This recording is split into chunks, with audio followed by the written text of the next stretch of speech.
Bismillahirrahmanirrahim. Assalamualaikum warahmatullahi wabarakatuh. Alhamdulillahirabbil alamin.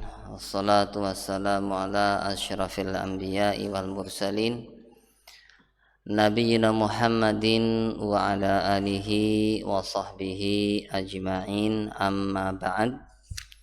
Kaum muslimin jamaah salat maghrib rahimani wa rahimakumullahu jami'an. Pertama-tama tidak lupa kita memanjatkan puji syukur kita kehadirat Allah Ta'ala atas segala kenikmatan yang Allah berikan kepada kita semuanya. Salawat dan salam semoga senantiasa tercurah kepada junjungan kita, beliau yang kita harapkan syafaatnya yaumul qiyamah, Nabi kita Muhammad sallallahu alaihi wasallam. Juga semoga tercurah kepada keluarga, sahabat dan seluruh pengikut beliau sampai hari kiamat kelak. Amin. Baik jamaah salat maghrib yang dimuliakan Allah Ta'ala, kita melanjutkan pembahasan tentang adab-adab dalam aktivitas keseharian kita, dan kita sekarang masuk di adab tentang safar, ya, adab di dalam safar. Safar kita sudah sebutkan kemarin, perjalanan yang dilakukan seorang, yang para ulama, jumhur ulama mengatakan bahasanya dikatakan safar apabila perjalanan menempuh jarak 3 farsakh. 3 farsakh itu kemarin kita sudah konversikan. Ada beberapa keterangan, ada yang mengatakan 80, ada yang mengatakan 83, ada yang 80 berapa kemarin? 88 ya, kilometer. Ini ada beberapa pendapat, tapi yang jelas safar ini menurut pendapat jumhur adalah perjalanan yang seorang ketika menjalaninya dia melakukan persiapan-persiapan yang tidak dilakukan dalam perjalanan biasa, yang tidak dianggap sebagai sebuah safar. Ada adab-adab yang dituntunkan yang semuanya kembali kepada apa yang pernah kita sampaikan, bahwasanya Rasulullah SAW itu selalu mengaitkan kehidupan dunia kita, aktivitas kita dalam keseharian dengan kehidupan akhirat, menunjukkan betapa Rasul sangat kuat ketergantungannya kepada kehidupan akhirat dan tidak pernah tertipu dengan kehidupan dunia yang ada. Sehingga safar yang itu merupakan aktivitas keduniaan, zahirnya demikian, namun yang dituntunkan oleh Rasulullah SAW adalah perkara-perkara yang menunjukkan betapa kuatnya beliau mengaitkan semua aktivitas beliau dengan kehidupan akhirat. Kita sudah sebutkan di adab yang pertama adalah istikharah, minta pilihan sama Allah Ta'ala. Yang kedua adalah menulis wasiat. Yang ketiga adalah tidak safar sendirian. Yang keempat, memilih teman yang soleh ketika safar. Yang kelima, taudi', yaitu mendoakan orang yang mau safar. Jadi orang yang mukim, dia mendoakan orang yang safar. Di antara isi doanya adalah agar Allah menjaga agamanya, Allah menjaga amanahnya, dan Allah menjaga amal-amal di akhir kehidupannya. Kemudian adab yang keenam adalah doa safar, doa yang dibaca oleh orang yang safar. Kalau tadi doa yang ditinggal kepada orang yang safar di adab yang kelima, adab yang keenam adalah doa yang dituntunkan untuk dibaca oleh orang yang safar itu sendiri. Kemudian yang ketujuh adalah meminta wasiat kepada orang soleh, meminta apa yang beliau pesankan. Ketika seorang mau safar, datang orang soleh, meminta bimbingan kepada beliau. Kemudian dalam adab yang ketujuh ini, Nabi kepada salah seorang sahabat yang mau safar mendoakan, ya, dengan doa zawwadakallahu taqwa wa ghafara dzambaka wa yassara lakal khaira haitsu ma kunta. Maka ini bisa kita masukkan sebagai doa orang yang ditinggal kepada orang yang mau safar. Ya, jadi doa yang diucapkan orang yang ditinggal kepada orang yang mau safar, kita bisa ambil dari doa ini, zawadakallahu taqwa, dan kita bisa ambil dari doa yang disebutkan di poin yang ke-6. Di poin yang ke-5 ya, taudi' tadi. Astaudiullaha dinaka wa amanataka wa khawatima a'malika. Ini variasi doa yang bisa diucapkan orang yang ditinggal kepada orang yang mau safar. Baik, kemarin kita sampai di poin yang itu ya. Sekarang adab yang ke-8 dari adab-adab safar adalah istihbabus safar yaumul khamis. Disebutkan di sini bahwasanya disunahkan, disukai safar pada hari Kamis. Disukai untuk safar pada hari Kamis. Dari mana kesimpulan ini diambil para ulama? Diriwayatkan oleh Imam Bukhari dari sahabat Ka'ab bin Malik. Sahabat Ka'ab bin Malik, ya, salah seorang sahabat mulia. Beliau sempat mendapatkan baiat Aqabah, janji setia warga Madinah untuk siap membela Rasul ketika Rasul hijrah ke Madinah. Yang ini menjadi penguat Rasul untuk hijrah ke Madinah, karena ada sekelompok orang-orang Madinah yang sudah berjanji setia akan membela Rasul seperti membela keluarga mereka sendiri. Di antaranya sahabat Ka'ab bin Malik ini. Kana yaqul, beliau sahabat Ka'ab bin Malik mengatakan, laqallama kana Rasulullah sallallahu alaihi wasallam yakhruju idza kharaja fi safarin illa yaumal khamis. Beliau mengatakan, kalau mungkin kurang lebih maknanya, sangat jarang Rasul keluar jika beliau mau safar, kecuali beliau keluar pada hari Kamis. Ya, jadi ini menunjukkan bahwasanya Rasul, memang disebutkan dalam riwayat yang lain Rasul kadang safar di hari Sabtu misalnya, atau di hari-hari yang lain.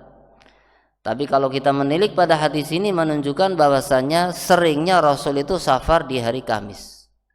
Adapun safar-safar beliau di hari yang lain memang pernah terjadi dan disebutkan dalam beberapa riwayat, namun keseringannya beliau safarnya pada hari Kamis. Sehingga di sini ulama beristimbat disukai untuk safar pada hari Kamis.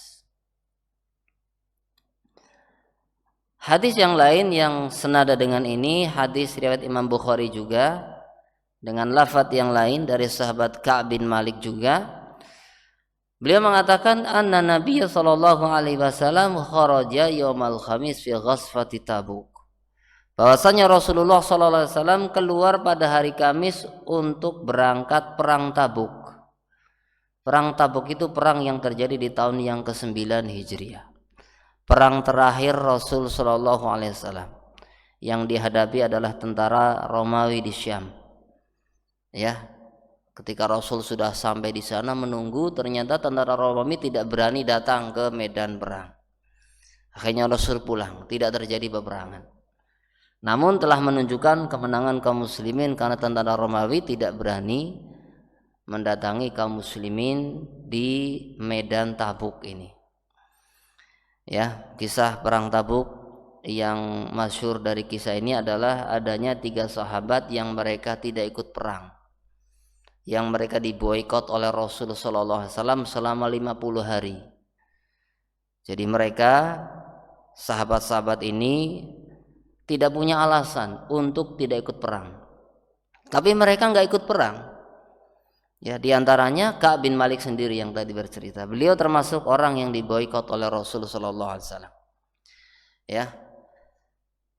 Ini perang Tabuk ada kisah tersendiri di sana. Baik. Yang kita ambil di sini bahwasanya sahabat Ka'ab bin Malik mengatakan Rasul berangkat perang Tabuk pada hari Kamis.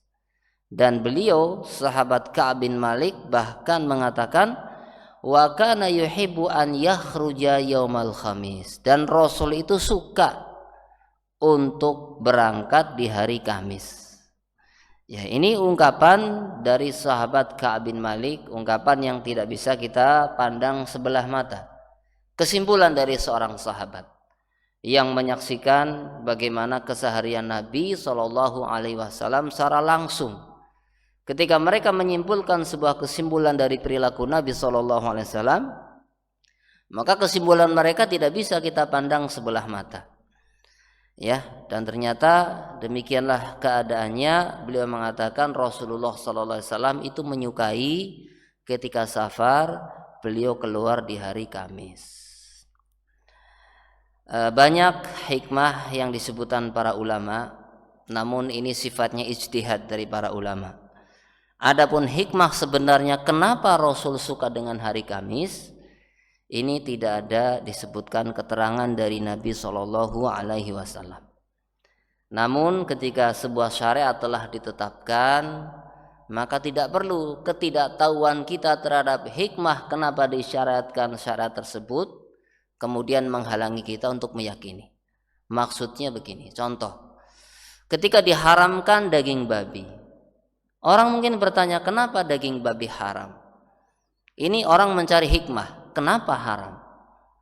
Nah, ketika orang tidak bisa menemukan alasan kenapa daging babi haram, maka cukup ketika syarat melarang itu sebagai sebuah dalil, sebagai sebuah pedoman untuk kita meyakini keharaman daging babi. Tidak perlu kita harus tahu kenapa ini haram, kenapa ini halal. Itu rahasia Allah Subhanahu wa Ta'ala. Kalaulah kemudian Allah bukakan sebagian hikmah kepada manusia, oh ternyata setelah diteliti daging babi memberikan efek buruk terhadap kesehatan, yaitu kita yakini sebagai hikmah. Tapi itu bukan dalil, ya, tapi itu hikmah untuk semakin menguatkan kita kepada kebenaran syariat Nabi Shallallahu Alaihi Wasallam. Ini hikmah di balik ibadah. Kita tidak dibebani untuk mencari hikmah di balik ibadah. Tugas kita adalah mengimani apa yang telah ditetapkan oleh syariat, kemudian kita ikuti. Kita paham hikmahnya, alhamdulillah. Enggak paham, kita yakin Allah ketika menetapkan sebuah syariat tidak mungkin sia-sia, pasti ada hikmahnya. Cuma kadang manusia belum tahu. Dan kenyataannya memang banyak, ya, para ahli di kemudian hari mengungkap banyak hikmah di balik syariat-syariat Nabi Shallallahu Alaihi Wasallam. Baik, jadi ketika kita ditanya kenapa hari Kamis kok disunahkan, tidak ada penjelasan secara jelas, ya. Yang ada adalah pendapat-pendapat para ulama berijtihad. Baik kaum muslimin rahimani wa rahimakumullahu jami'an, paling tidak di sini menunjukkan hari itu keutamaannya bertingkat-tingkat. Hari keutamaannya bertingkat-tingkat, dan hari yang paling mulia adalah hari Jumat. Hari yang paling mulia adalah hari Jumat. Baik, adab yang ke-8 tadi. Sekarang adab yang ke-9. Adab yang ke-9 dalam safar adalah idza kanu jama'atan an yu'ammiru ahadahum. Apabila mereka berkelompok, maka disyariatkan untuk menunjuk amir, ketua rombongan, tour leader, ya, harus ditunjuk. Sebagian ulama mengatakan ini wajib. Dasarnya apa? Nabi SAW bersabda dalam hadis riwayat Imam Abu Dawud. Hadis ini dihasankan oleh Syekh Al-Albani dari sahabat Abu Sa'id Al-Khudri radhiyallahu anhu. Bahwasanya beliau sahabat Abu Sa'id mengatakan anna Rasulullah sallallahu alaihi wasallam qaal, Rasulullah sallallahu alaihi wasallam bersabda, idza kharaja salasatun fi safarin falyu'ammiru ahadahum. Kata Rasul sallallahu alaihi wasallam, apabila keluar 3 orang dalam sebuah safar, maka hendaknya mereka menetapkan salah satu sebagai amir. Menetapkan salah satu dari 3 orang ini sebagai amir. Amir itu ketua rombongan. Dia yang nanti pegang keputusan. Adapun amir mau musyawarah dengan 2 orang yang lain, silahkan. Ketika mereka ingin mengambil sebuah keputusan, kita mau mampir atau kita mau jalan, kita mampir di mana dan seterusnya. Keputusan-keputusan yang akan dijalankan bersama. Maka ketika amir meminta pendapat kepada dua temannya nggak masalah. Tapi yang dimaksud amir di sini adalah dia yang nanti memberikan keputusan dan dia harus ditaati. Ini Islam. Islam adalah agama yang mengakui manusia hidup bersosial. Sehingga kehidupan sosial Islam sangat memperhatikan kemaslahatan mereka. Tidak terbayang akan ada kemaslahatan ketika 3 orang safar dan masing-masing punya keputusan sendiri-sendiri. Padahal mereka satu rombongan ini. Maka yang terjadi adalah pertengkaran, pertengkaran, perselisihan, karena tidak ada yang disepakati siapa yang boleh memutuskan. Nah, tentu ketika memilih seorang amir atau ketua rombongan dipilih orang yang memenuhi kriteria, yang punya kapasitas. Misalnya apa? Punya ketakwaan, kemudian punya kebijaksanaan, kemudian tidak kalah penting punya kasih sayang kepada teman-temannya. Bukan orang yang egois, tapi orang yang peduli kepada teman-temannya. Karena ketika dia memutuskan sebuah keputusan, maka itu keputusan yang dia pertimbangkan tidak memberatkan teman-temannya. Jadi dikatakan oleh Nabi, apabila keluar 3 orang, maka diperintahkan oleh syariat untuk mereka menunjuk salah satu sebagai ketua rombongan. Syekh Ibnu Utsaimin ketika menyebutkan hadis ini, beliau mengatakan zahirul hadis anna hadzal amir idza radau bihi wajabat ta'atu fima yata'allaqu bimasalihi safar li'annahu amirun. Kata beliau apa? Bahwasanya menurut yang nampak dari hadis ini, bahwasanya ketua rombongan yang ditunjuk ini apabila dia memang sudah diridhoi oleh anggota yang lain, semua sepakat kalau dia adalah pimpinan rombongannya, maka rombongan wajib taat kepada orang ini. Fima yata'alaku bimasalihi safar, pada perkara-perkara yang terkait dengan teknis atau kemaslahatan teknis dalam safar. Jadi kekuasaan ketua rombongan ini sebatas apa? Sebatas keputusan-keputusan yang terkait dengan kemaslahatan safar. Tidak meluas seperti keamiran-keamiran yang lain. Amir itu dalam Islam ya presiden amir, lurah amir, pak camat amir. Nah, mereka punya wilayah, punya kekuasaan, mereka punya keputusan. Tapi amir safar, kekuasaan atau wilayah kekuasaannya adalah sebatas yang terkait dengan apa? Dengan kemaslahatan safar. Ya, jadi jangan diperluas, karena sebagian orang memperluas. Sampai ketika mau menikah harus amir yang menentukan, kamu nggak boleh nikah sama fulana. Misalnya, ya urusan pernikahan urusan pribadi seorang, tidak boleh orang yang dia tidak diberi kekuasaan di situ untuk ngatur-ngatur misalnya. Ini tidak boleh seperti itu. Ya, tetapi sebatas kemaslahatan dalam safar. Ya, sebagian meluas. Ya, dalam masalah keamiran sebagian terlalu meluas sehingga mereka mentaati seorang yang dia sebenarnya bukan amir yang disyaratkan dalam Islam. Misalnya kelompok ketua sebuah kelompok pengajian. Dia berhak mengatur. Ya, kalau mau jual rumah harus izin sama saya. Kalau mau nikah harus izin sama saya. Dan seterusnya. Ini terlalu meluas, ya. Ini bukan wewenang seorang amir, ya. Ini bukan wewenang dia. Karena dia atau dalam konteks ini hanya sebatas amir safar. Adapun kayak pemimpin pengajian, ya hanya sebatas apa? Sebatas dengan kaitannya dengan teknis-teknis kajian saja mungkin, tidak sampai berkuasa terhadap kehidupan pribadi para anggotanya. Nah, sebagian kelompok-kelompok yang ada sampai ke tingkat itu, yang menganggap amir itu seperti rasul, yang menetapkan kehidupan seorang.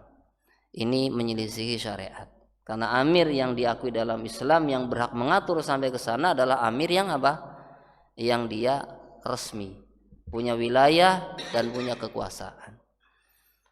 Yang punya wilayah di keamiran kita siapa? Ya, para pemimpin-pemimpin yang ditunjuk oleh pemerintah. RT dia punya wilayah, lurah dia punya wilayah, camat dia punya wilayah. Tapi kalau ketua pengajian punya wilayah enggak? Enggak punya. Ketua majelis taklim punya wilayah kekuasaan enggak? Tidak punya. Ya, maka ya, dia hanya seorang pemimpin saja, ketua saja. Tidak boleh diamirkan sampai ditaati seperti ketaatan kita kepada seorang khalifah misalnya. Nah, dalam hadis ini diingatkan oleh para ulama bahwasanya ketaatan yang dimaksud di sini adalah ketaatan sebatas kemaslahatan safar. Misalnya apa?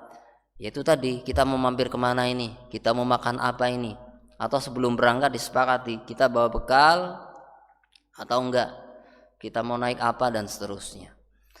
Ini amir safar yang punya kuasa, sehingga walaupun mungkin ada 100 orang, ada 5 bis, ada 10 bis, kalau ada amir satu, maka rombongan akan pulang dengan utuh, tidak kemudian pulang sendiri-sendiri ya. Yang satu pengen mampir ke sana, yang satu pengen mampir ke sana, akhirnya kemaslahatan safar tercerai-berai. Tidak ya. Berarti ketika sudah ditetapkan amir, maka rombongan harus mentaati amir dan dia mendapatkan pahala ketika mentaati amir tadi.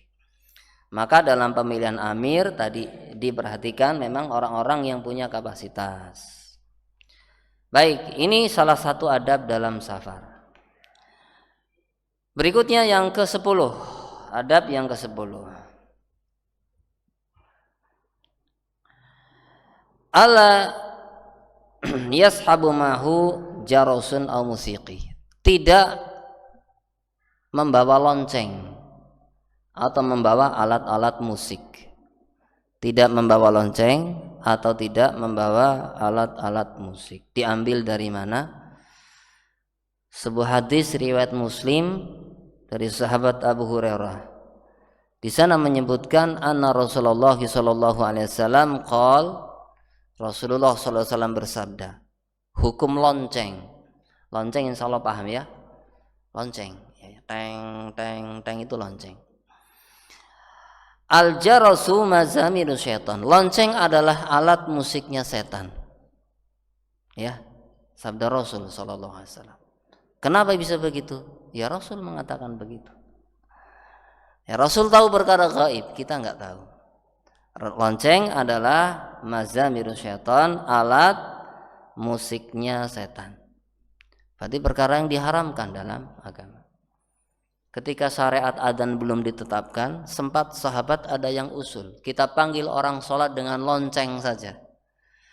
Ya, bahkan ada sahabat yang bermimpi, ini syariat adzan belum ditetapkan. Rasul sedang mencari bagaimana cara memanggil orang-orang sholat. Ada sahabat bermimpi, ada orang jual lonceng. Maka sahabat tadi menghentikan orang tadi, kemudian berniat membeli lonceng tadi. Tapi kemudian orang dalam mimpi tadi mengatakan jangan pakai lonceng. Saya ajarkan saja lafaz-lafaznya. Kemudian diajari azan, lafaz azan. Kemudian ketika bangun, lafaz azan tadi disampaikan kepada Rasulullah SAW. Kemudian Rasul menetapkan itu sebagai lafaz yang syar'i untuk memanggil orang menjalankan sholat. Dalam pembahasan azan disebutkan di sana. Ya, ini lonceng. Hadis yang kedua dari sahabat Abu Hurairah juga dalam riwayat Muslim juga. Rasulullah SAW bersabda dalam hadis yang kedua mengatakan, la tashabul malaikatu rufqatan fiha kalbun wala jaros. Malaikat tidak mau mengiringi rombongan safar yang di situ ada anjing dan ada lonceng. Ini kalimat peringatan ya, bahwasanya di antara yang kemadharatan yang bisa didapatkan oleh orang yang membawa lonceng dalam perjalanan adalah malaikat tidak mau menemani mereka. Ini tentu ini kalimatnya cuma berita. Ya, ini berita, enggak ada perintah, tapi berita yang mengandung apa? Mengandung peringatan agar kita tidak melakukan ini. Terkait musik bagaimana? Terkait musik, Nabi SAW bersabda dalam hadis riwayat Imam Bukhari dari sahabat Abu Malik al-Ash'ari, la yakunana min ummati aqwamun yastahiluna al-khamra wal hirra wal harira wal ma'azif. Rasul itu memberitakan perkara yang gaib, dan ini biasa, dan ini bukan ramalan.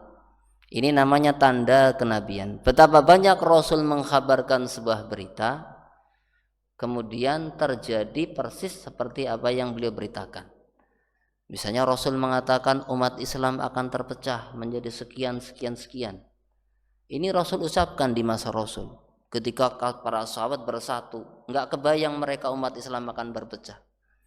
Tapi ternyata betul, di akhir zaman kaum muslimin bergolong-golong, berpecah-pecah.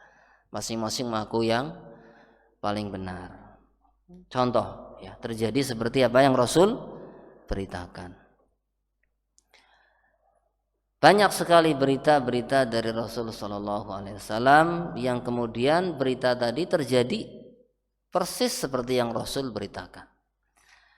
Di antara yang Rasul beritakan dalam hadis ini, beliau mengatakan benar-benar akan ada dari kalangan umatku sekelompok orang yang mereka akan menghalalkan.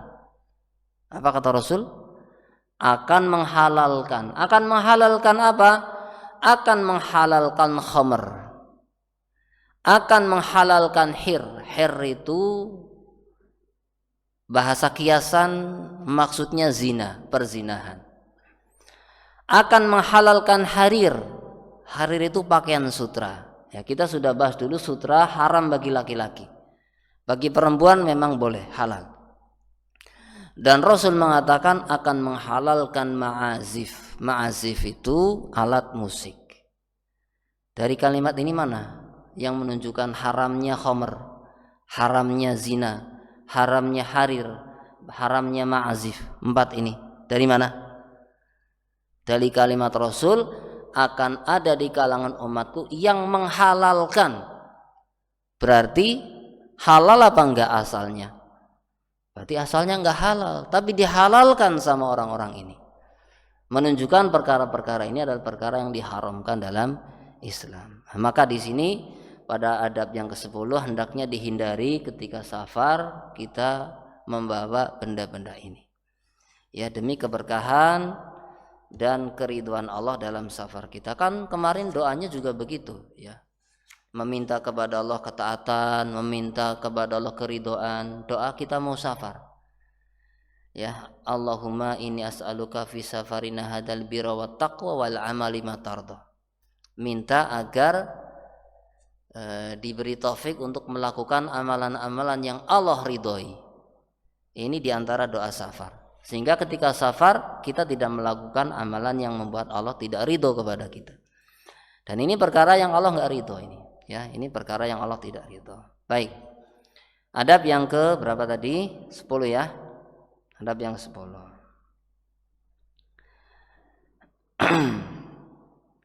Kemudian yang berikutnya adalah adab yang ke-11, at-takbir idza sa'ida uluwan wa tasbihu idza nazala. Bertakbir kalau apa? Menanjak, ya, menanjak. Bertakbir ketika menanjak dan bertasbih ketika menurun. Bertasbih ketika mendaki atau di atas ketinggian, kemudian bertasbih ketika turun atau di jalan yang rendah. Kan namanya safar, kadang naik gunung, turun ke lembah, ya, naik ke bukit, turun ke daratan dan seterusnya. Diambil dari mana adab ini? Dari hadis Abu Daud dengan sanad yang hasan dari Ibnu Umar radhiyallahu anhuma. Beliau Ibnu Umar mengatakan, kana Nabiyyu sallallahu alaihi wasallam, bahwasanya Nabi sallallahu alaihi wasallam, wa juyushuhu, dan tentara beliau, idza alau as-sanaya, apabila mendaki di atas bukit, kabbaru, mereka bertakbir. Wa idza habatu, kalau mereka menurun di jalan yang rendah, sabbahu, mereka bertasbih. Kabbaru, bertakbir. Berarti apa? Mengucapkan Allahu Akbar, Allahu Akbar, Allahu Akbar. Diulang-ulang terus. Ketika turun, subhanallah, subhanallah. Ini tasbih, subhanallah. Jadi safar itu kalau kita ikuti tuntunan Nabi, kita orang yang sibuk. Bukan orang yang nganggur, ya. Orang safar kan kadang nganggur. Sampai-sampai kemarin kita sebutkan tips safar yang sering disebutkan oleh orang adalah pertama, siapkan makanan yang banyak, atau bawa buku bacaan yang disukai, atau sebelum berangkat badan dibikin capek dulu supaya apa? Nah, begitu duduk langsung tidur. Maunya bangun-bangun nyampe. Ya, tapi kalau ikut tuntunan Rasul, safar itu ya pendidikan, ya, pendidikan jiwa juga nanti. Karena apapun yang dia temui nanti dia kaitkan dengan akhirat. Ketika dia di tempat yang tinggi, supaya nggak sombong dia bertakbir, ada yang lebih tinggi dari saya, ada yang lebih besar daripada kita. Allahu Akbar, Allahu Akbar, Allahu Akbar, dan seterusnya. Ini doa-doa yang dibaca ketika safar. Dalam riwayat yang lain, riwayat Imam Bukhari, hadis yang lain dari sahabat Abu Musa al-Asy'ari, sahabat Abu Musa mengatakan, kuna ma'a Rasulillah sallallahu alaihi wasallam. Abu Musa al-Asy'ari bercerita, kami dulu pernah safar sama Rasul sallallahu alaihi wasallam. Kemudian fakuna idza asyrafna ala wadin, ketika kami naik di atas lembah. Kita berjalan, lembah ada di bawah sana, berarti kita sedang di ketinggian, kata Abu Sa'id Al-Khudri. Halalna wa kabbarna, kita bertahlil dan kita bertakbir. Kalau tahlil, la ilaha illallah. Kalau takbir, Allahu Akbar. Ya, jadi lafaz-lafaz itu ada istilahnya. Kalau tasmiyah apa? Tasmiyah, Bismillah. Kalau Bismillahirrahmanirrahim namanya basmalah. Ya, kalau ta'awud, a'udzubillahi minasyaitonirrajim. Ya, ada tasbih, ada tahlil, ada apa? Ya, ada hauqalah, apa hauqalah? La haula wala quwata illa billah. Namanya hauqalah. Ya, ada istilah-istilah yang dipopulerkan para ulama untuk memudahkan penyebutan. Wa kabbarna, kami bertahlil dan kami bertakbir. Irtafa'at aswatuna, ketika itu kata Abu Musa, suara kami meninggi, teriak-teriak, Allahu Akbar, Allahu Akbar. Ramai riuh para sahabat. Maka Rasul ingatkan perilaku sahabat ini. Kata Rasul kepada mereka, ya ayuhan nas, wahai manusia, irba'u ala anfusikum, kasihani diri kalian sendiri. Fa innakum latad'una asama wal ghaiba, sesungguhnya kalian tidak sedang memanggil zat yang asom. Apa asom? Asom itu nggak bisa mendengar, tuli. Kalian tidak sedang menyeru Tuhan yang tuli dan juga Tuhan yang ghaib. Innahu ma'akum, sesungguhnya Allah bersama kalian. Innahu sami'un qarib, sesungguhnya Allah itu mendengar, Allah itu dekat. Tabarakasmuhu, maha suci namanya, wa ta'ala jadduhu, dan maha tinggi kemuliaannya. Nah, di sini dituntunkan, ini sering dibawakan juga dalam bab zikir. Zikir itu enggak teriak-teriak, ya, tapi dengan suara yang cukup didengar sendiri, tidak sampai mengganggu yang duduk di sebelahnya. Apalagi mengganggu tetangga masjid misalnya. Mau tidur tetangga masjid lagi sakit gigi, masjidnya lagi acara zikir bersama, teriak-teriak. Rasul ingatkan para sahabat. Ini sahabat sedang zikir, ini bukan sedang baca syair. Sedang zikir, Allahu Akbar, Allahu Akbar, la ilaha illallah, la ilaha, tapi dengan suara keras. Dan mereka orang yang sedang sibuk. Bukan ada yang sedang sakit, ada yang sedang kepengen tidur, enggak. Nabi katakan apa? Kasihan diri kalian sendiri. Kalian tidak sedang memanggil Tuhan yang tuli dan Tuhan yang gaib. Artinya cukup, ya, berzikir dengan suara lirih. karena kalian sedang berbisik-bisik dengan Tuhan kalian. Allah itu dekat, Allah itu Maha mendengar. Ya, jadi dalam zikir nanti dalam pembahasan kalau hadis ini dibawakan dalam bab zikir, maka diarahkan untuk zikir kita jangan sampai mengganggu orang lain. Barakallahu fikum. Ini adab yang ke-11. Apa tadi? Bertakbir di ketinggian dan bertasbih ketika di tempat yang rendah atau sedang turun. Baik, coba bayangkan orang kalau safar zikir terus, masya Allah ya, pulang-pulang imannya nambah itu, ya pulang-pulang imannya pasti nambah. Dia akan punya pengalaman batin yang lebih, akan banyak perenungan kalau dia safarnya mengikuti tuntunan Rasul Sallallahu Alaihi Wasallam. Iya, dia akan selalu tadabbur, lihat apa tadabbur, dalam kondisi apa tadabbur, ingat kepada Allah terus. Sehingga pulang safar imannya tambah. Ya, pulang safar imannya bisa bertambah. Baik, yang berikutnya, yang ke-12, an yad'u Allah taala li nafsihi wa li ahlihi. Nah, yang ke-12 adalah kita memanfaatkan atau kita ya bolehlah kita memanfaatkan. Ada sebuah hadis Nabi SAW, mau ditulis ya, tulisannya jangan memanfaatkan. Tulisannya begini, ya. Kalau mau ditulis, tulisannya begini. Yang adab yang ke-12, berdoa untuk diri dan keluarga. Nah itu pas. Berdoa untuk diri dan keluarga. Kenapa berdoa dengan diri dan keluarga? Karena kita diberi kesempatan oleh Allah ketika safar, kita diberi doa yang makbul, doa yang mustajab. Ada Rasul sallallahu alaihi wasallam bersabda dalam hadis riwayat Imam Tirmidzi dari sahabat Abu Hurairah. Dari sahabat Abu Hurairah, Rasul bersabda, salasu da'awatin mustajabat.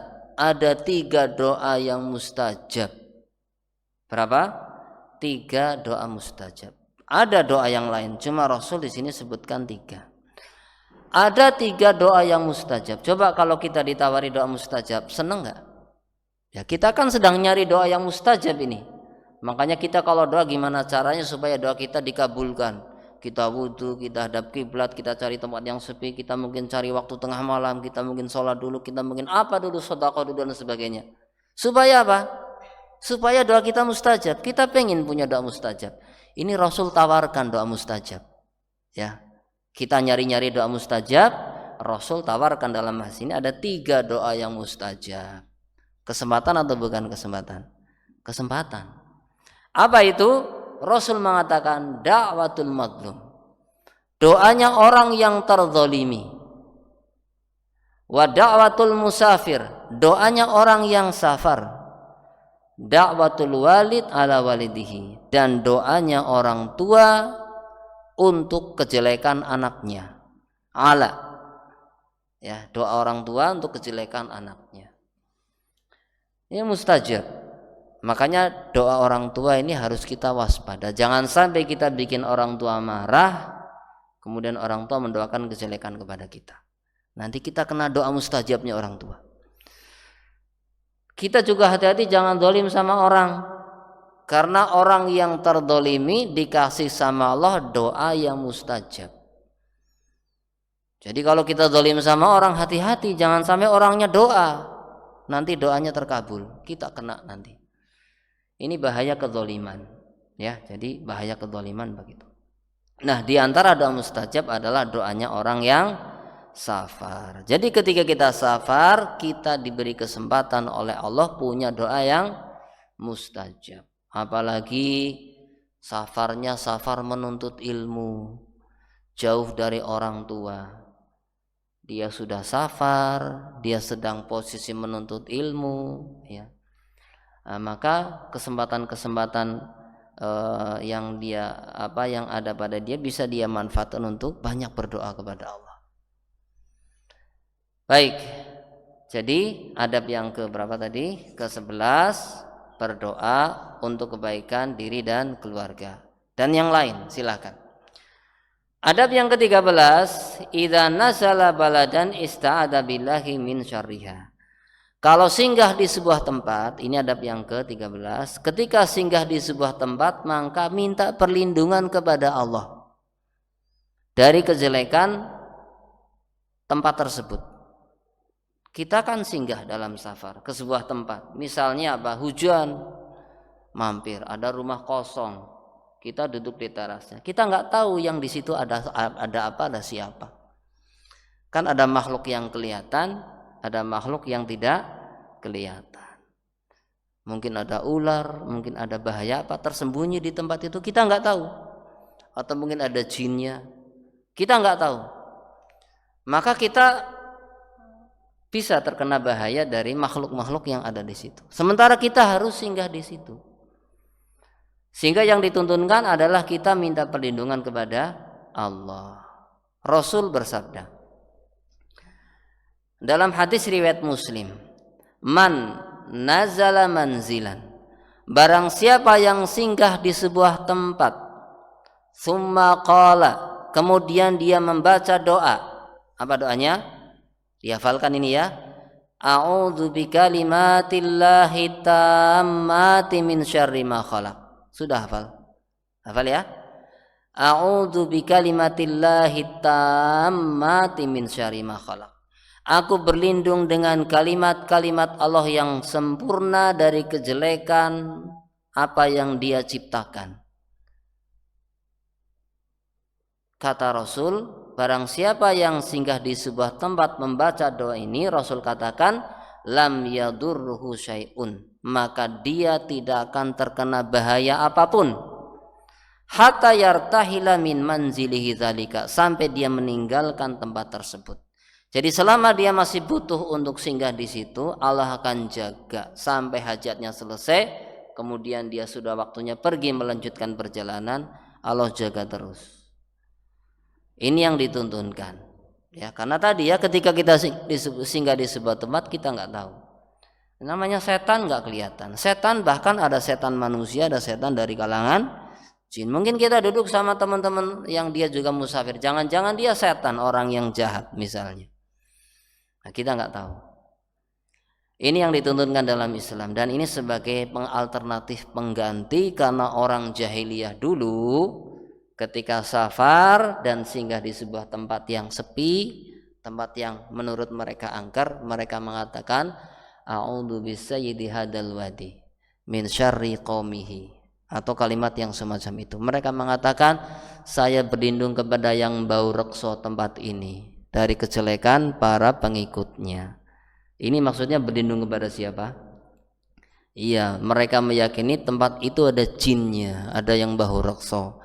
Nah, dia minta perlindungan kepada makhluk yang diyakini menguasai tempat tersebut. Ini kesyirikan karena minta perlindungan kepada selain Allah. Kalau zaman dahulu atau di kampung kita, orang ke hutan cari kayu bakar, orang ke hutan cari rumput, ya, tiba-tiba masuk ke kebun yang sepi. Atau orang kampung kadang punya keyakinan ini kebun milik orang kaya, ditaruh setan di sini suruh jagain kebunnya. Maka gimana supaya dia selamat? Dia berdoa, Mbah permisi saya numpang cari kayu bakar, jangan diganggu. Ini minta perlindungan kepada selain Allah. Ini enggak boleh. Yang dituntunkan tadi, aku berlindung dengan kalimat Allah yang sempurna dari kejahatan makhluk-makhluk yang Allah ciptakan. Ini yang syar'i dan ini yang benar. Dan ini yang dituntunkan dalam syariat kita. Itu dulu nggih untuk kesempatan malam hari ini. Masih ada beberapa adab yang belum sempat kita baca. Semoga kita bisa lanjutkan di pertemuan-pertemuan berikutnya. Kita akhiri, subhanakallahumma wa bihamdika asyhadu an la ilaha illa anta astaghfiruka wa atubu ilaik. Wassalamualaikum warahmatullahi wabarakatuh.